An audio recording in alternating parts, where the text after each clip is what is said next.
Vincent, bonjour. On s'est déjà croisés sur l'excellente émission Point G comme Google. Quelle belle émission de Déviant. Les protocoles obligent, je me représente. Moi, c'est toujours Anne-Ma. Dans le jargon des obstétriciens, on pourrait dire que je suis une sorte de fausse couche de l'amour. C'est vrai que si je devais me définir, eh bien, je dirais que je me sens un peu comme une offre d'emploi pour un job basé à Villejuif qu'on aurait proposé à un chômeur antisémite. Donc, du coup, évidemment, personne ne profite jamais, ce qui est un peu dommage. Bref, je suis célibataire, sèche comme un pélardon, et néanmoins ravi de vous rencontrer.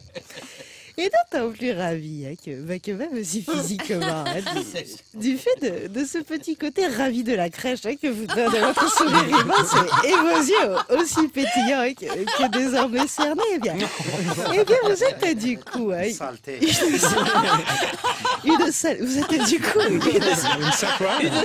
une sorte de mix entre la version aussi intello que française de cette actrice américaine connue notamment pour son rôle de Miranda dans la célèbre série Sex and the City. Je parle bien évidemment de la sympathique Cynthia Nixon, talentueuse, et la version aussi jeune que fringante de cette chanteuse québécoise révélée au siècle dernier par la comédie musicale Starmania, qui est la sympathique et désormais photoshopée Fabienne Thibault. Et bien malgré ce petit côté Isabelle Alonso que vous donne vos 3 cm de Sicile, et bien malgré ça,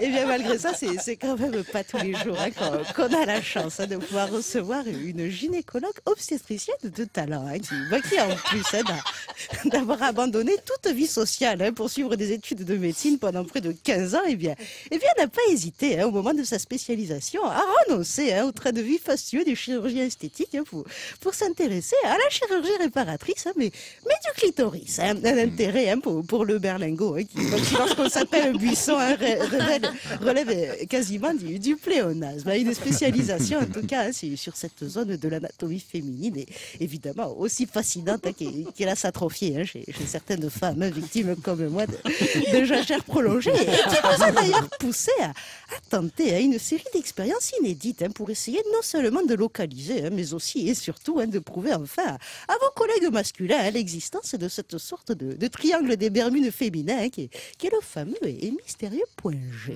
Bref, une exploration de la zone de bonheur à laquelle, croyez-moi, j'ai été initiée moi aussi, et ce, hélas, dès mon plus jeune âge, en fait, dans le sens où je sais qu'à mon petit niveau, ayant passé la majorité de mes grandes vacances chez mon pépé René, qui avoue-le, en amour, comme en matière de randonnée, hélas, j'avais hésité à fouler des territoires vierges, comme on dit, bien. De ce fait, je peux vous dire que je ne savais pas encore comment composer le 17 sur un téléphone, les nombreuses fois où en pleine nuit, les yeux exorbités et la main chargée, mon pépéroné a pris un malin plaisir à enchaîner les multiballes dans l'espoir de réussir à faire tilter mon pépère.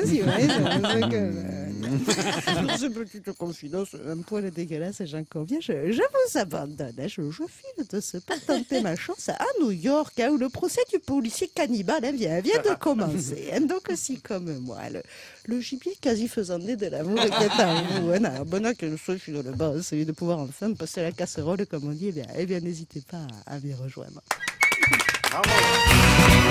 La Morinade sur le Move avec Daniel Morin et Julia Foyce.